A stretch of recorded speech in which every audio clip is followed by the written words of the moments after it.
Salve a tutti e benvenuti in questo nuovo video. Siamo finalmente pronti ad affrontare la datazione astronomica dello zodiaco dell'astronomia presente sulla volta della Sala delle Sibille nelle Camere Borgia nel Vaticano. Mettetevi comodi, il viaggio inizia.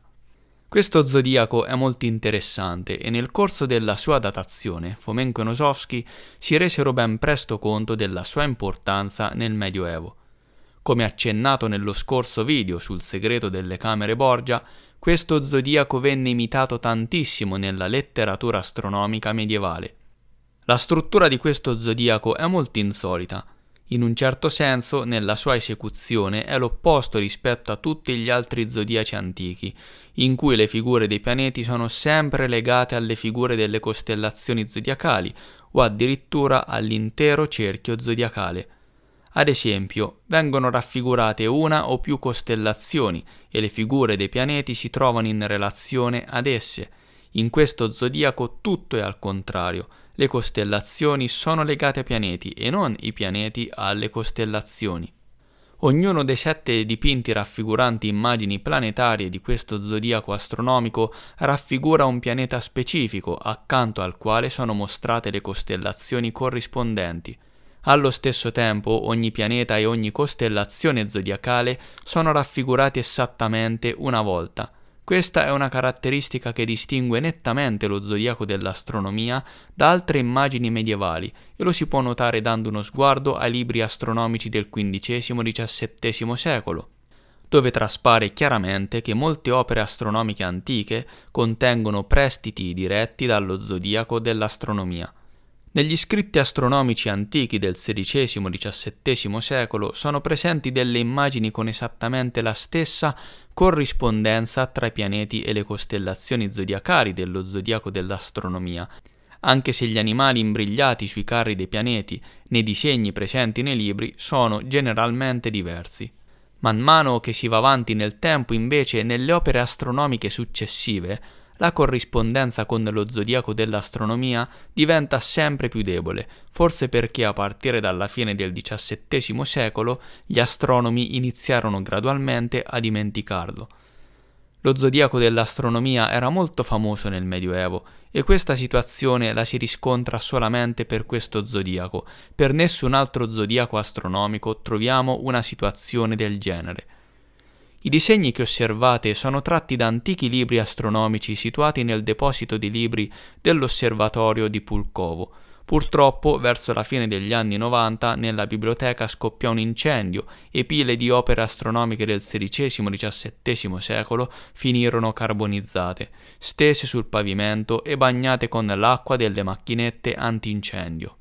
Fortunatamente molti disegni dei libri antichi della collezione di Pulkovo furono riprodotti da Morozov nei suoi lavori sulla cronologia, per cui se ancora oggi li possiamo osservare è merito suo.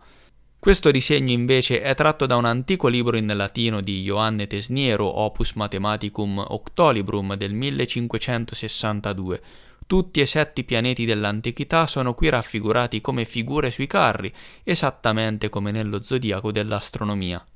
Accanto ai carri relativi ai pianeti sono raffigurate le stesse costellazioni dello zodiaco astronomico, Leone con il Sole, Cancro con la Luna, Gemelli e Vergine che in questo caso è raffigurata con le ali, come nelle carte stellari di Dürer, con Mercurio, Toro e Bilancia con Venere, Ariete e Scorpione con Marte, Sagittario e Pesci con Giove, Capricorno e Acquario con Saturno.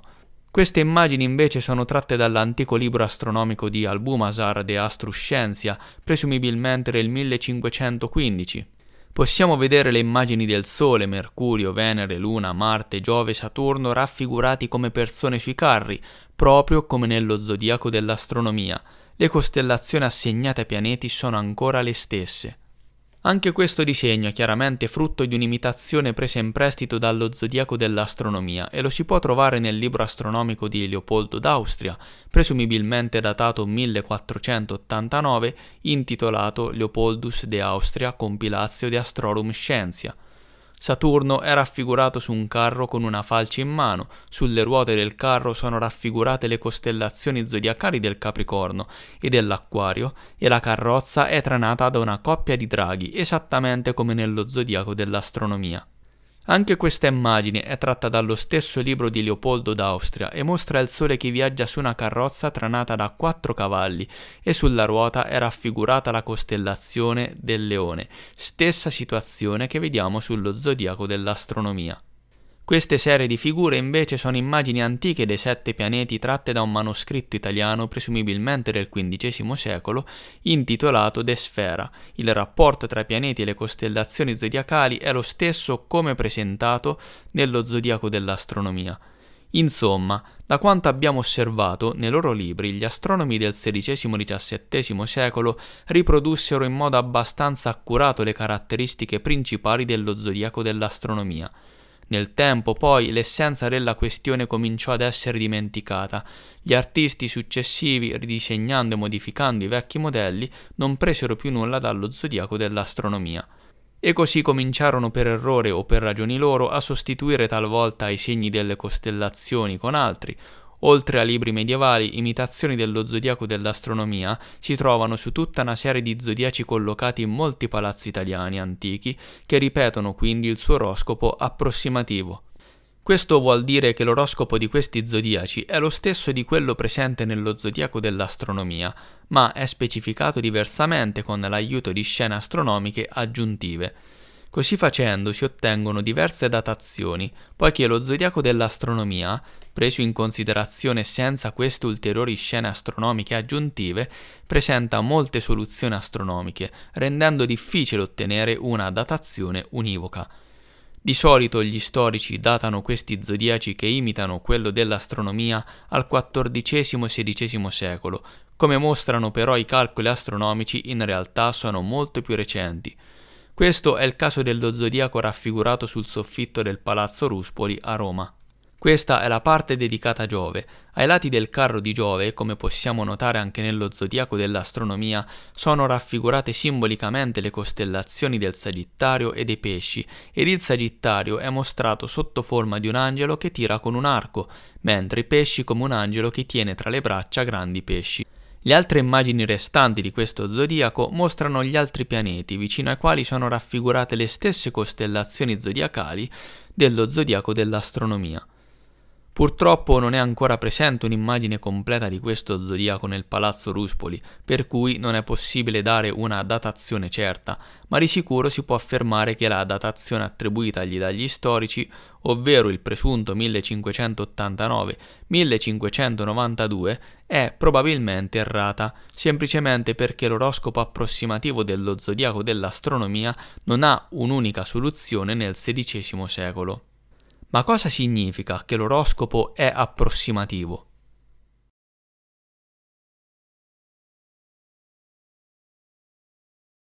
Iniziamo innanzitutto ad analizzare le immagini dei pianeti e delle costellazioni zodiacali presenti sullo zodiaco dell'astronomia.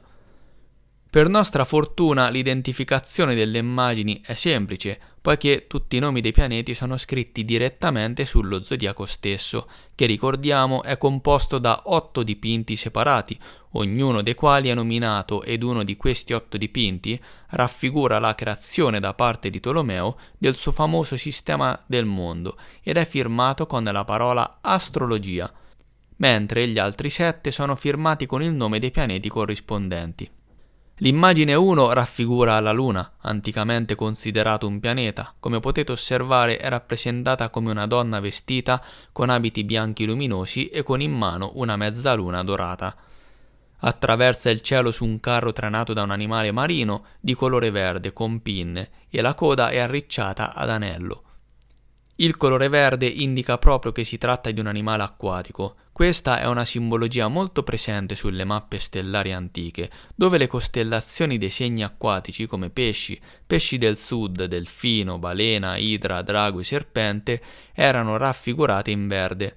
Lo possiamo osservare anche sulla mappa stellare tratta dal libro di Frederick de Witt intitolato Planisferi celeste del 1680. Nel caso dell'animale acquatico imbrigliato nel carro della Luna possiamo affermare con certezza che si tratta della costellazione del Delfino. Questo dettaglio lo vedremo più avanti nel corso del video. Sotto le ruote posteriori del carro della Luna è presente la costellazione del Cancro raffigurata sotto forma di un granchio dorato. La seconda figura mostra Mercurio, raffigurato nella sua classica veste di divinità antica, con in mano il famoso bastone di Mercurio. Anche lui attraversa il cielo su un carro trainato da una coppia di cervi bianchi con corna ramificate. Sulle ruote del carro è presente la costellazione dei Gemelli, raffigurata sotto forma di una coppia di figure umane color oro che si tengono per mano, come possiamo trovare anche presso gli egiziani. A destra, davanti al carro, è raffigurata la costellazione zodiacale della Vergine, rappresentata come una donna color oro. Le figure della Vergine e dei Gemelli sono mostrate all'incirca all'altezza della vita. Le gambe non sono raffigurate, sembrano sporgere a metà dalle nuvole. Nella parte inferiore dell'immagine sul terreno è presente una certa scena dal significato non del tutto chiaro. Sembra che si tratti di qualcuno che viene tonsurato come monaco o forse tagliato con grandi forbici dorate. La terza immagine raffigura Marte con indosso un elmo militare, un mantello rosso e con in mano una grande freccia. Attraversa il cielo su un carro trainato da una coppia di cavalli bianchi e rossi. Sotto il carro di Marte sono raffigurate di colore dorato le costellazioni dell'Ariete sulla ruota posteriore e dello Scorpione sulla ruota anteriore. La quarta immagine raffigura Giove che cavalca un carro, portato via da un uccello nero che assomiglia ad un corvo. Giove tiene in mano un'enorme stella dorata a 6 punte. Sotto il suo carro sono raffigurate 2 costellazioni zodiacali di color oro, Sagittario nella ruota posteriore e Pesci in quella anteriore. La quinta immagine mostra Venere raffigurato come una donna che galoppa in cielo direttamente verso lo spettatore. Sta su un carro trainato da una coppia di tori rossi. A sinistra di Venere è presente la costellazione del Toro, a destra quella della Bilancia, entrambe color oro. Nella parte inferiore dell'immagine a terra sono raffigurate coppie che passeggiano, giovani con ragazze. Venere è la dea dell'amore.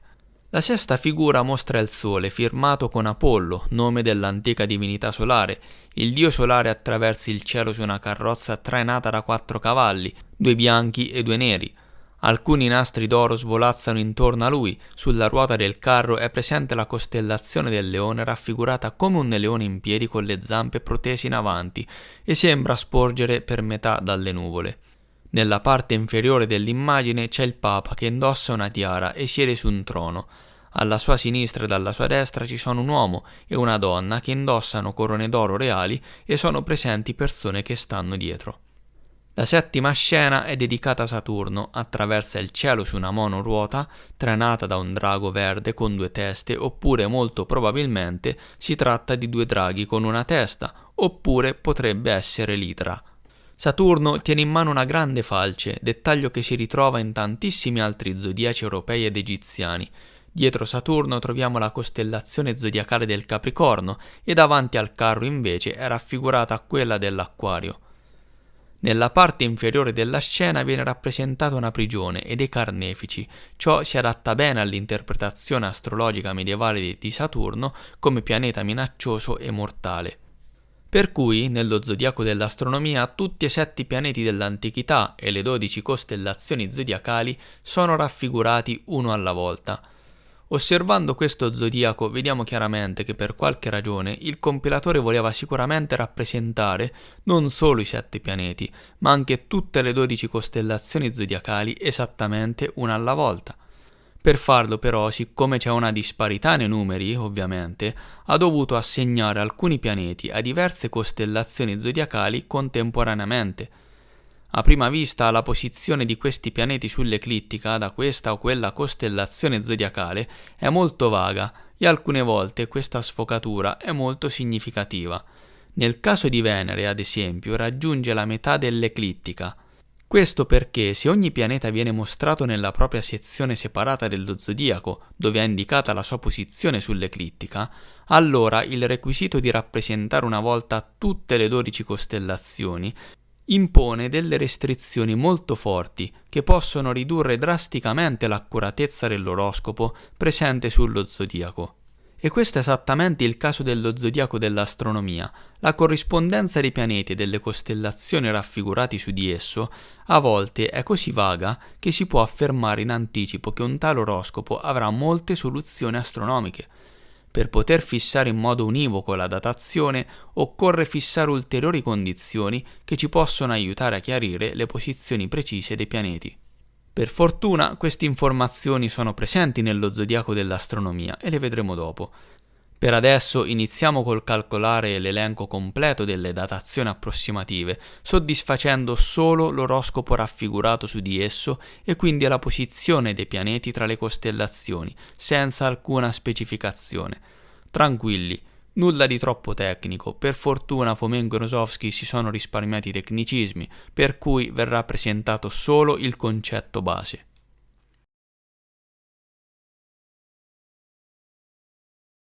Per il calcolo si utilizza il programma Horos, per cui sono stati inseriti i seguenti dati di input.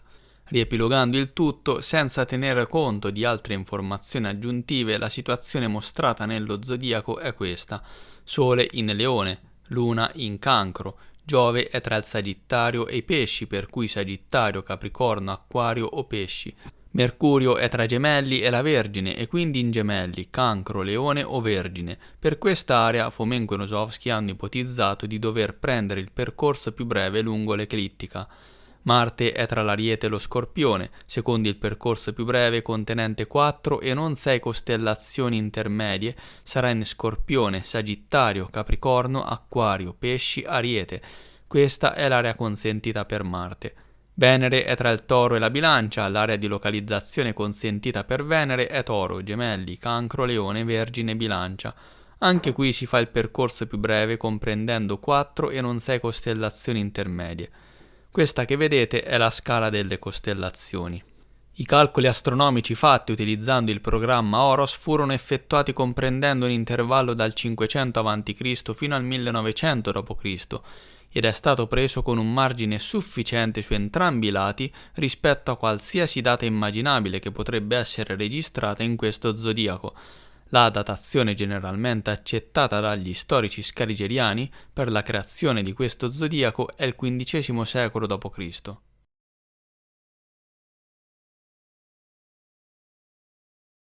I calcoli effettuati con il programma Horos hanno rivelato tutte le date a partire dal 500 a.C. fino al 1900 d.C. Le potete osservare tutte quante in questa tabella. Da questo elenco si nota chiaramente che non esiste una datazione possibile dell'oroscopo approssimativo dell'astronomia che cada durante il regno di Papa Alessandro Borgia VI, nelle cui stanze questo zodiaco era raffigurato. Ciò sta ad indicare che questo zodiaco non è dedicato agli eventi del tempo di Papa Alessandro, ma ad altri eventi, molto probabilmente accaduti prima, di cui il Papa era a conoscenza.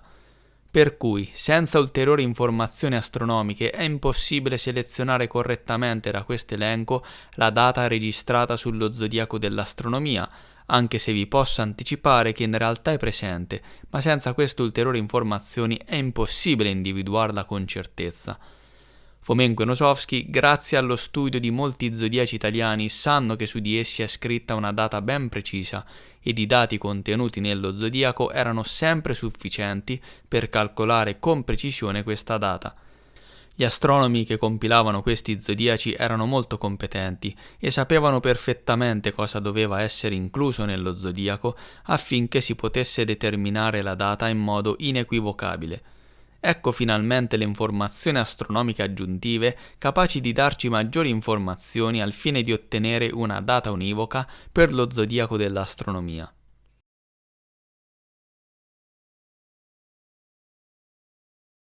Per fortuna questo zodiaco contiene tutte le informazioni necessarie per poter decrittare in modo inequivocabile la data presente in esso.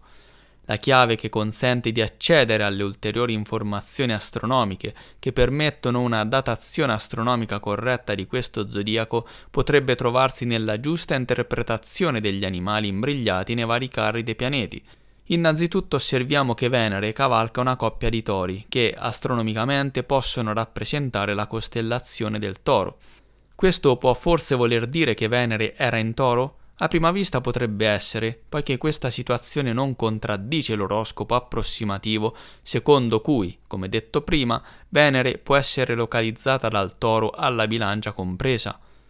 Per cui Venere potrebbe essere effettivamente in Toro, Ma se Venere cavalcando i tori era nel Toro, allora dovremmo aspettarci che per gli altri 6 pianeti dell'antichità troveremo indicazioni simili nello zodiaco.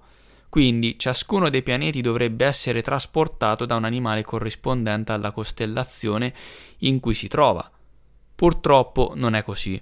Giove infatti cavalca un corvo. La costellazione del Corvo è molto conosciuta ed inoltre, come richiesto, si trova molto vicina all'eclittica, vicino alla Vergine. Per cui il Corvo può davvero trasportare un pianeta situato sull'eclittica. Tuttavia, il Corvo è molto lontano dall'area della posizione consentita di Giove. Secondo l'oroscopo approssimativo, poi, Giove si trova in Sagittario e Pesci e quindi molto lontano dalla Vergine e dallo stesso Corvo. Per cui l'ipotesi iniziale di Fomen-Nosovsky, secondo la quale gli animali che trasportano i carri planetari nello zodiaco dell'astronomia indicano esattamente quelle costellazioni, non necessariamente zodiacali, vicino alle quali si trovava il pianeta, si è rivelata errata.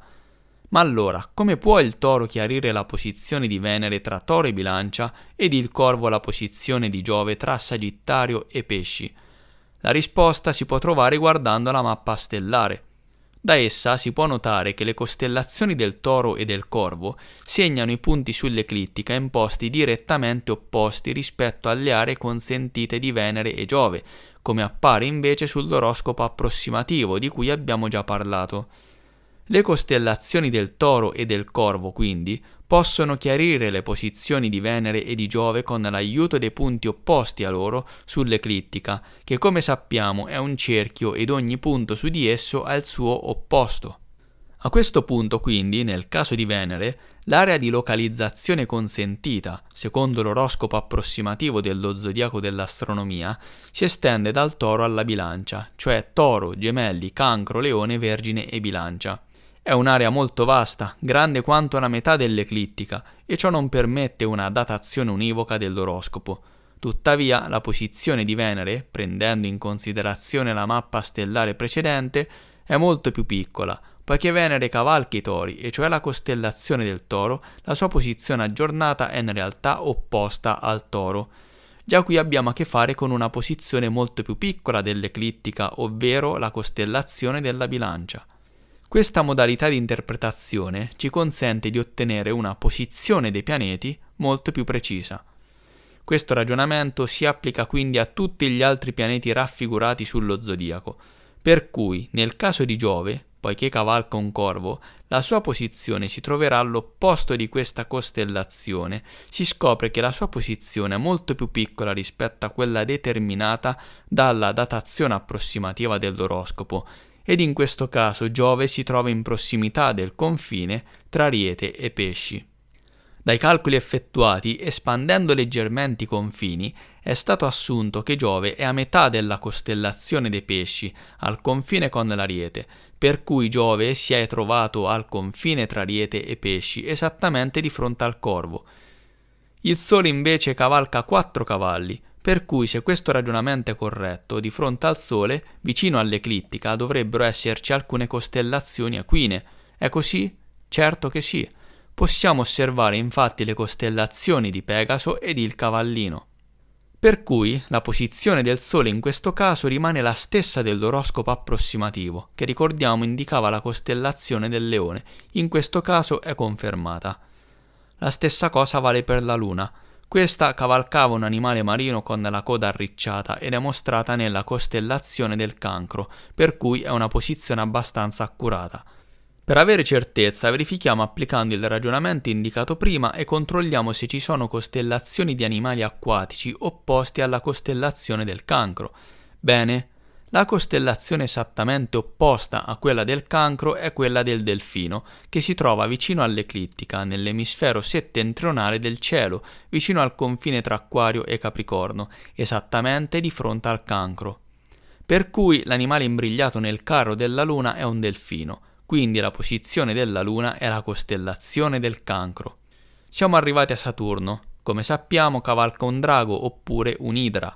Osservando il lato opposto dell'eclittica vediamo che esiste davvero una costellazione del drago o di un'idra.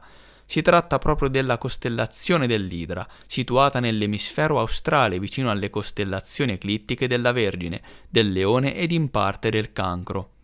L'Idra si trova esattamente di fronte al Capricorno e all'Acquario. Anche in questo caso la posizione dell'oroscopo approssimativo viene confermata, ovvero la costellazione del Capricorno o dell'Acquario. Mercurio invece cavalca una coppia di cervi bianchi.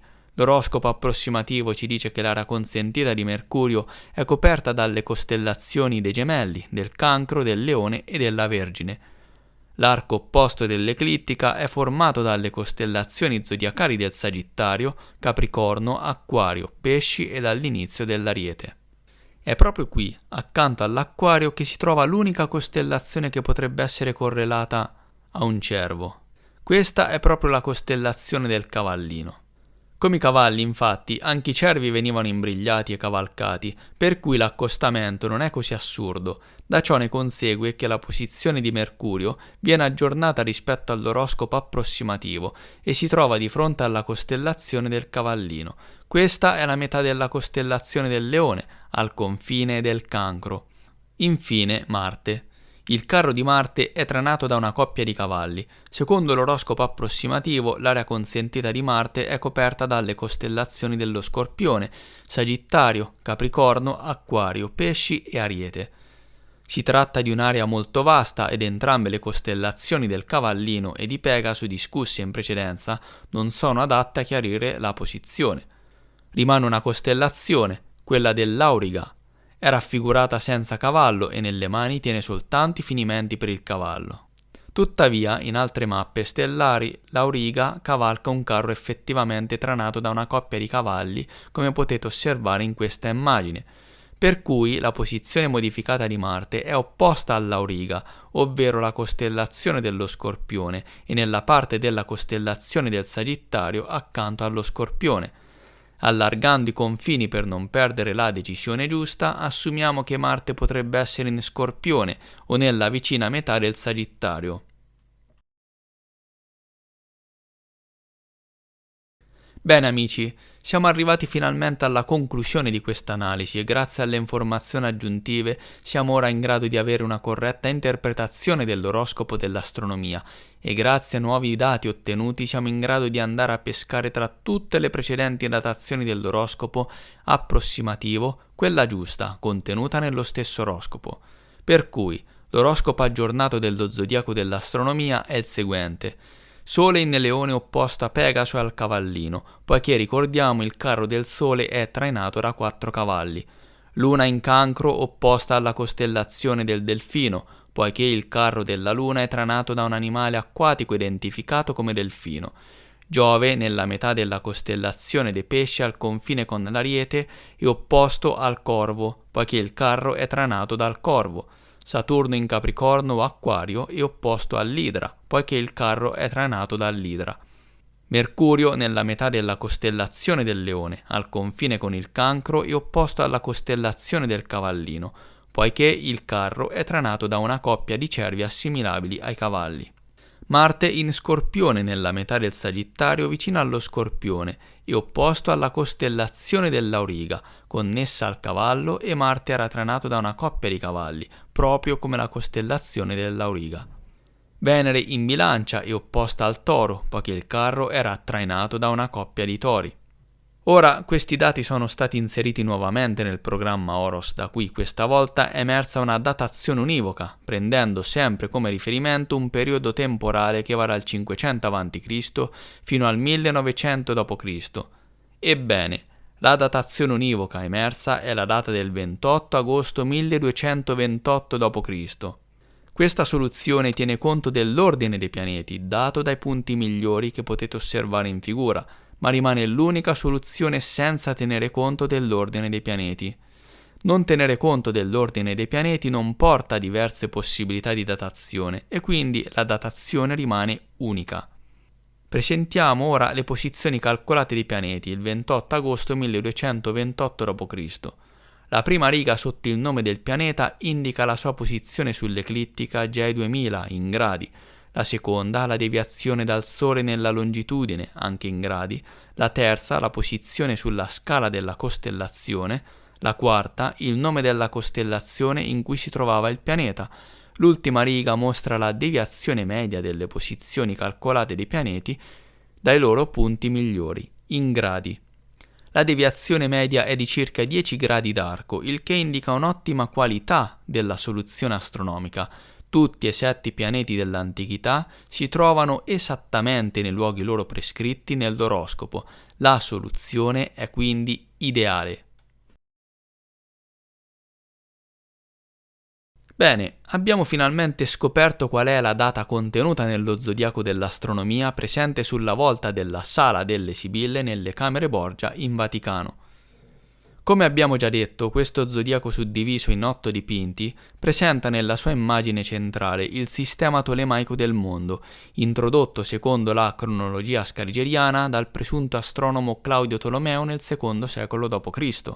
La datazione di questo zodiaco smentisce clamorosamente e nettamente questa datazione scarigeriana, suggerendoci che in realtà il nuovo sistema tolemaico del mondo fu introdotto verso la metà del XIII secolo d.C. A questo punto notiamo anche che Papa Alessandro VI Borgia e gli astronomi del tempo lo sapevano bene e quindi dedicarono quell'affresco a quell'evento del passato importante, poiché rappresentò una svolta astronomica fondamentale nella nuova concezione dell'astronomia che si volle introdurre con la creazione dell'Almagesto. Nelle prossime puntate andremo a capire chi era davvero Claudio Tolomeo, la natura dell'Almagesto e faremo il primo tentativo di delineare una possibile nuova cronologia dei papi in Italia, scoprendo chi potrebbe essere stato il primo papa a stanziarsi a Roma ed in quale anno. Per cui non perdetevi i prossimi video, poiché andremo a capire tutto riguardo alla storia documentata del Vaticano e di Roma in Italia. Grazie per aver guardato il video, lasciate un mi piace per aiutare il canale a crescere, commentate e iscrivetevi se non lo avete ancora fatto azionando la campanella delle notifiche per rimanere sempre aggiornati e non perdervi i futuri video. Grazie ancora e a presto!